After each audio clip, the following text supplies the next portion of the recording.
Muito bom dia, boa tarde, boa noite.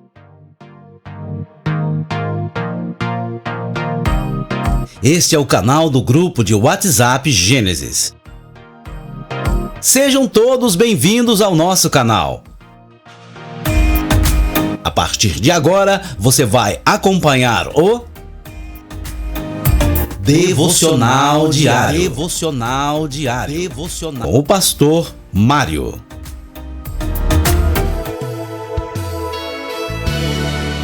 E paz, meus queridos amigos e irmãos do Conjunto Gênesis.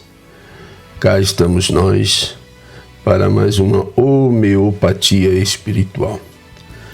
Louvando a Deus pela vida de cada um de vocês que até então tem continuado na jornada da fé e aguardando o grande dia do arrebatamento da igreja. Queridos, enquanto este evento não acontece, vamos falar um pouquinho sobre a nossa cruz. Vamos falar um pouquinho sobre a nossa responsabilidade de caminharmos sem vacilar os nossos pés na esperança do dia glorioso.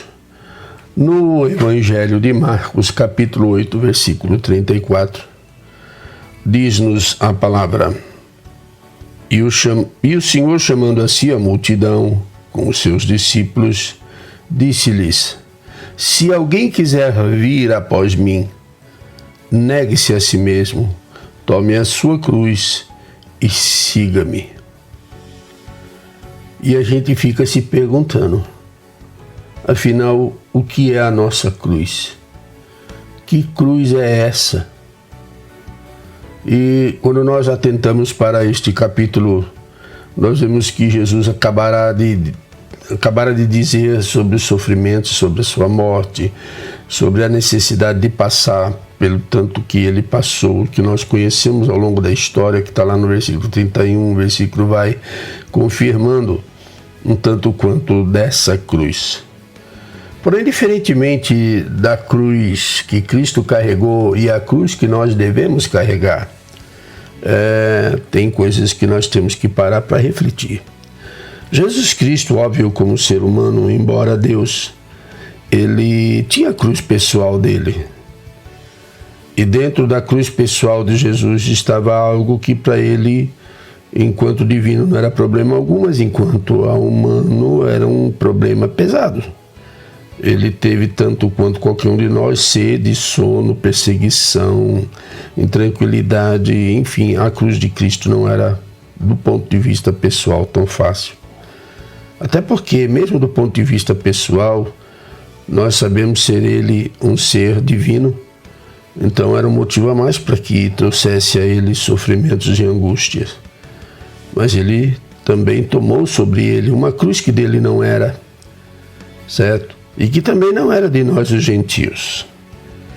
Nós temos o hábito de dizer que Jesus carregou a nossa cruz. Ele carregou de tabela, vamos assim dizer, com esse termo que eu estou colocando aqui, mas Jesus não carregou cruz de gentio, Jesus carregou a cruz dos judeus.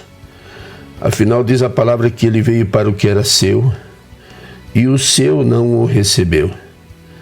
Então, pela misericórdia da cruz de Cristo, nós alcançamos o poder de sermos regenerados e salvos. Então, meus irmãos, para sermos seguidores de Cristo, nós temos que ter consciência de que temos que tomar a nossa cruz, carregar a nossa cruz, medir as consequências que esta nossa cruz nos traz. E lembrando, sobretudo, que nós também temos que tomar esta cruz pela fé que há em nossa vida a respeito da pessoa de Jesus o Cristo. Então nós temos que fazer essa tomada de cruz diariamente. Todos os dias eu tenho que lembrar, e aí sim eu possa dizer, pela adoção da palavra, que Jesus Cristo levou sobre ele a minha cruz. Ele levou os meus pecados, ele levou as minhas fragilidades, as minhas dificuldades. E para ele, Cristo, embora todo sofrimento lhe tenha acarretado inclusive a morte, dá-nos o direito de agora dizermos como o apóstolo Paulo fala, e fala assim com o coração tão aberto: eu não vivo mais, não sou mais eu quem vive. Quer dizer, eu não carrego mais a minha cruz, embora ele me mande carregar diariamente, mas ele carrega a cruz comigo. Irmãos queridos, nós iríamos ficar aqui fazendo tantas referências a respeito do texto, mas o que eu quero concordar com os irmãos é que a palavra fica explícito claramente que o Senhor Jesus ensinou a cada um de nós a termos sabedoria para tomar a nossa cruz e segui-lo. Todavia, entre as coisas que nós temos que deixar para que nós possamos segui-lo integralmente, é que nós temos que sacrificar nesta cruz a nossa natureza humana.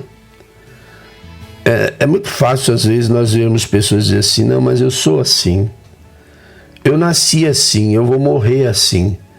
E eu pergunto, será que tem que ser assim? A Bíblia diz: o que mentia não mente mais. É verdade que ninguém nasce mentindo. A Bíblia fala: o que pecava não peca mais. É verdade que ninguém nasceu pecando.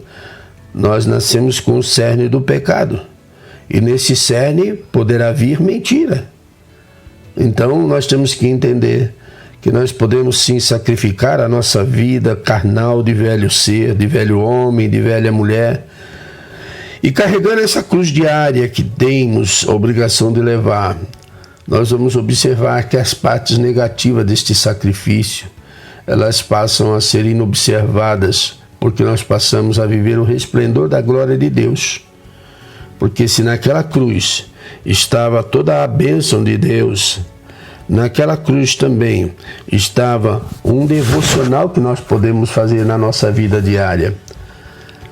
Olha, irmãos, nós temos que lembrar que a palavra de Deus nos fala que na época do sacrifício de Cristo, que está lá em Marcos 15, 21, tem um texto que fala alguma coisa sobre isso, mas trazendo um pouquinho mais para adiante, naquela época, todo rebelde condenado à crucificação pelos romanos eram forçados a levar a cruz, certo?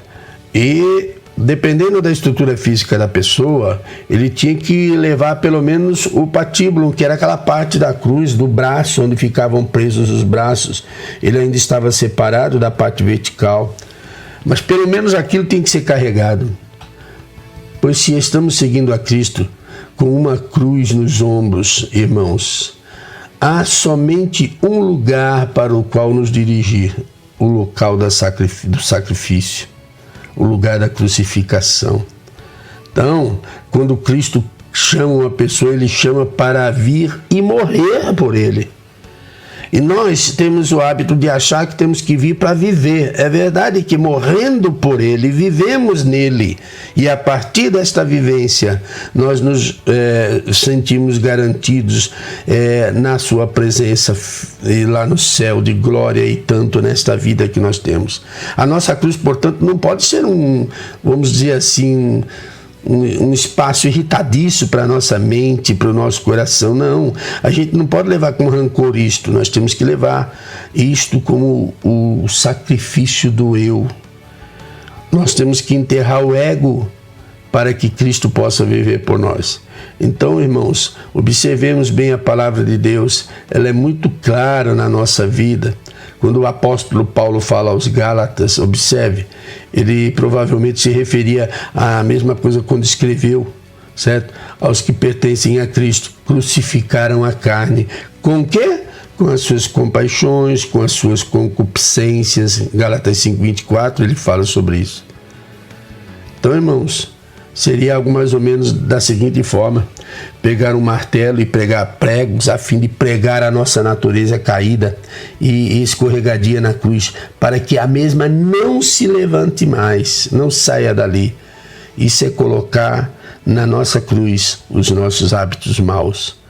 Então, a morte para o eu recebe um outro nome, como tornar a cruz, voltar à cruz, estar na cruz, negar a cruz, ou até crucificar e mortificarmos a nós mesmos. Nos possibilita vivermos uma vida de comunhão com Deus. Queridos, Que Deus abençoe os irmãos, mas não esqueçam o que o Tiago, o servo do Deus vivo, falou numa das suas falas, capítulo 1, versos 13 até o verso 15, pode ser. Ninguém sendo tentado diga de Deus, estou tentado, porque Deus não pode ser tentado do mal, e a ninguém ele tenta, mas cada um é tentado, veja bem, cada um é tentado quando atraído e engodado pela própria concupiscência. Então nós não podemos botar essa culpa em Deus, porque nós é que tomamos a iniciativa de errarmos. Então a necessidade de tomarmos a nossa cruz, ela é evidência. Depois, havendo a concupiscência concebida, dá a luz ao pecado, tá vendo? E o pecado sendo consumado gera morte. Então, irmãos, que Deus abençoe cada um de nós possamos meditar nesta palavra, mas nunca deixar a nossa cruz, porque nós haveremos de chegar diante dele, e só aí sim estará cumprido o nosso mistério aqui na terra. Deus em Cristo abençoe todos os irmãos. Não abandone sua cruz por coisas fúteis. Maranata, Maranata, Maranata, Jesus é o meu testemunho para este momento.